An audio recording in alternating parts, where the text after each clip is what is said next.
Students of standard 6, we've already studied about Tadpatras and Bhojpatras and inscriptions that were done on metals and stones. Okay, one more thing that helps us to know about past is copper plates. Copper plates, or they are known as Tamra Patra. Tamra means copper. Okay, on sheets of copper things were written. Okay, now text engraved on copper sheets means something that was written on copper sheets. Those were called Tamrapatra. It is engraved. Okay, so they used to engrave it, mean that it used to remain permanently. It was not like something written with a pen. Okay. Now on these copper plates, kings gave information about their administration, donations. Okay, the type of administration that king had. Say if he had made some very big donations and some things, they would mention over there on such sheets of copper. Okay, those were known as copper plates or Tamrapatra. Okay, now see such Tamrapatra, in the book it is mentioned that such Tamrapatra have been found at some places in Gujarat. First they have written is they have been preserved in Hemchandra Library in Patan, that is in North Gujarat. Then LD Institute of Indology, that is in Navrangpura in Ahmedabad. Then BJ Learning and Research Studies, that is again in Ahmedabad. Shri Mahavir Jain Aradhana Kendra, that is in Koba in Gandhinagar.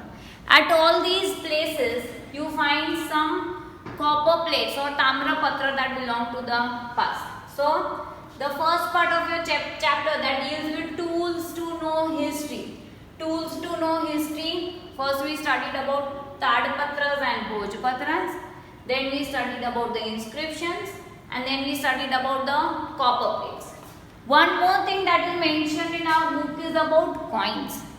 Coins that were found, say while excavating from inside the earth, some coins have also been found. Okay, now coins are an important source to know history. Say for example, whenever the king they used to get these coins minted. Okay, there these are, see what is written in our book is they were punch mark coins belonging to the 5th century BC. 5th century BC, so understand almost 2500 years back.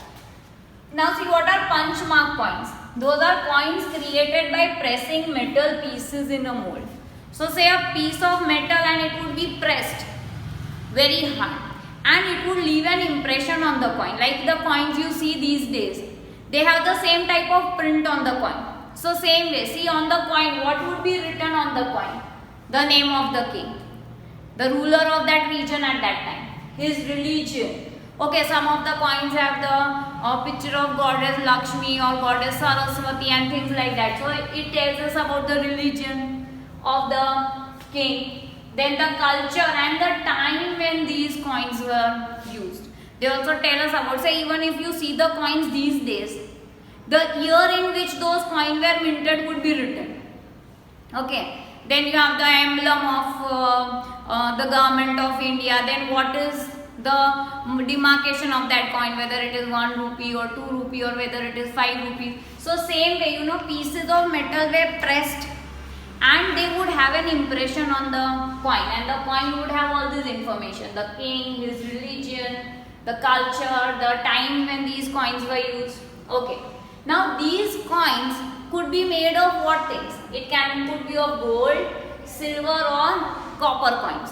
Gold coins, the highest value, if you consider these three, the highest value would be of a gold coin. Then probably the silver and then the copper coins. Okay.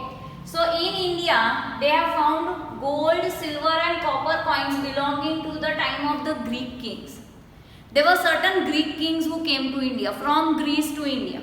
Okay. So the coins that they brought with them, from the Mauryan age that you study later in history in this year, from the Gupta age, so when the Mauryan dynasty used to rule India, when the Gupta dynasty used to rule India, they also had such coins minted, and the coins are found from many places.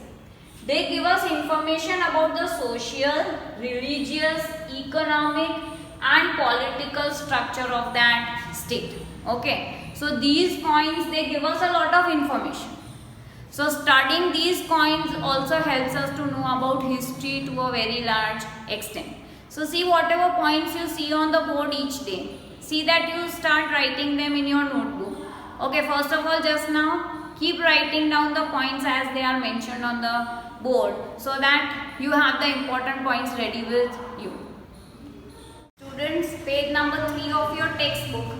Oh, here it shows you a few examples of punchmark coins as we discussed just now. Okay, the coins created by pressing metal pieces into mold are called punchmark coins. The next topic that you have is people who study history. Who are the people who study history? First is archaeologists, historians and travelers. Okay, archaeologists. What do archaeologists do? Say for example, we find some coin from inside the ground. Okay, that is excavation. You know, they dig into the ground and they find, say for example, they find a particular coin. Now if a coin is given to a person like us, we may not be able to find out which king it belongs to or how old is that coin. But see, archaeologists, historians, these are people who do detailed study about history. Okay, if they find some old thing from inside the ground, they are also able to tell us how old this thing could be. Okay, so they can find the exact time when this particular thing was made or this particular thing was used. So archaeologists and historians, okay, they are people who do research. They have to do a lot of research before they say anything about history. Okay, so these are people who are continuously involved in the study of history. So they are people who do research about the past of human society. Those are the archaeologists. Okay. Then what do they do? How do they do their work? They go to ancient places, dig out houses, coins, bricks, stone, implements, samples of food, bones of men and animals. Now see, how do the historians or the archaeologists work? They go to ancient places. Okay. Then what do? They dig inside the earth. And when they dig inside the earth, they find out all these things. Say they find out houses, they find out coins belonging to the past, bricks, stones, implements, different types of tools, maybe those tools which were used in agriculture. Then samples of food grains. Okay. See, ancient people, they knew how to cultivate food grains, and the first food grains that were cultivated by human beings were wheat and barley. Okay, wheat, as we know, we use wheat every day in our food for making roti and all that.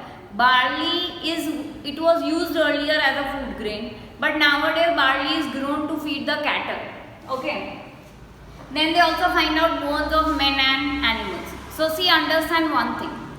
Archaeologist जब अपना काम करते हैं, वो लोग क्या करते हैं? जमीन के अंदर डिग करते हैं, पुरानी प्लेसेस को विजिट करते हैं, उधर जमीन में डिग करते हैं. That is called excavation.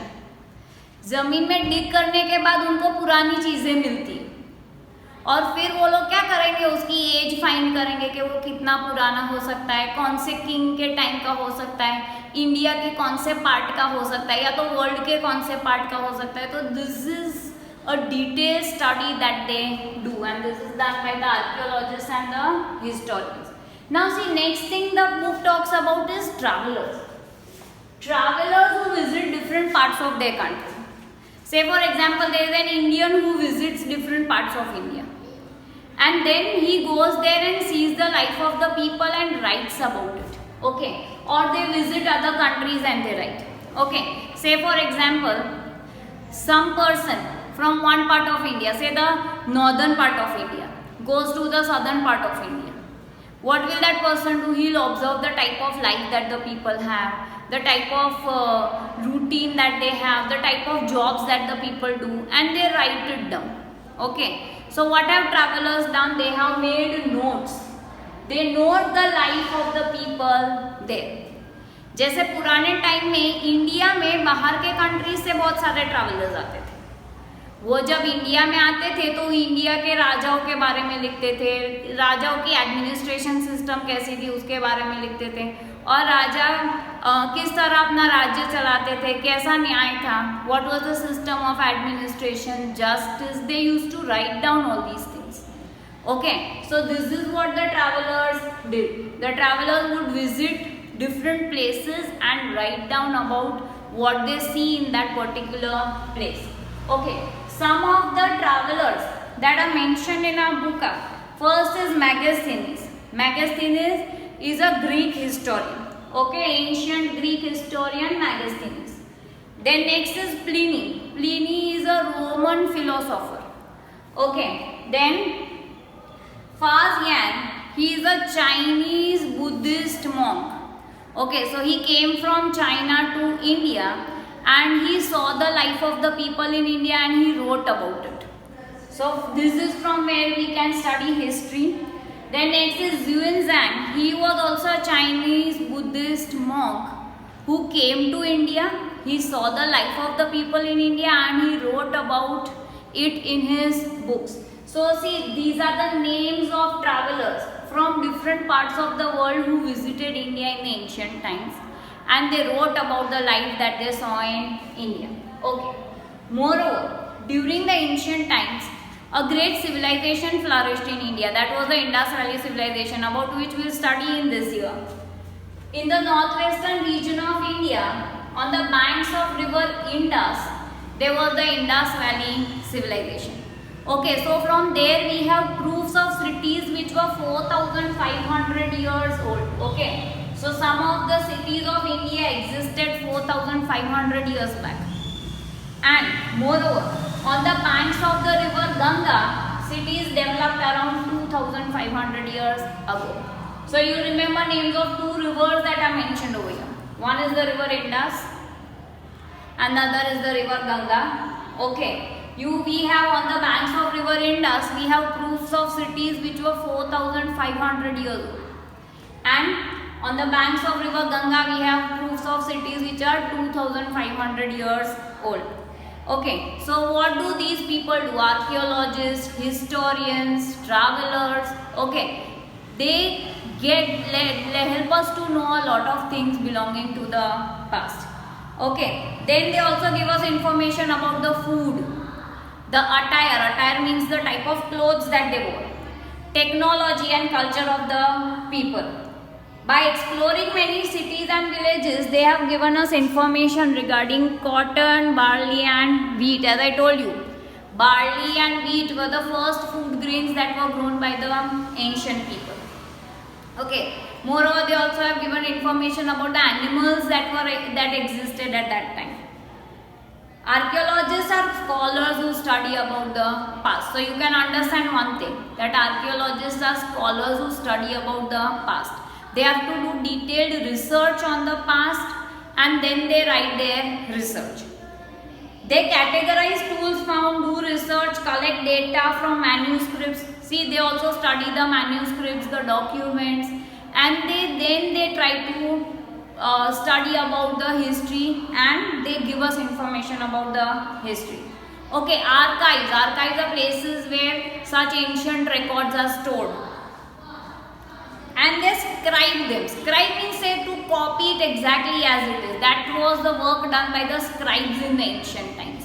Okay, and the rigorous way archaeologists and historians bring past to life. So a very important thing that archaeologists and historians do is they create the past for us. हमको past की जानकारी नहीं है, पर वो जानकारी detail में हमको कौन देते हैं? Are the archaeologists and the historians, because they do a detailed study of the past.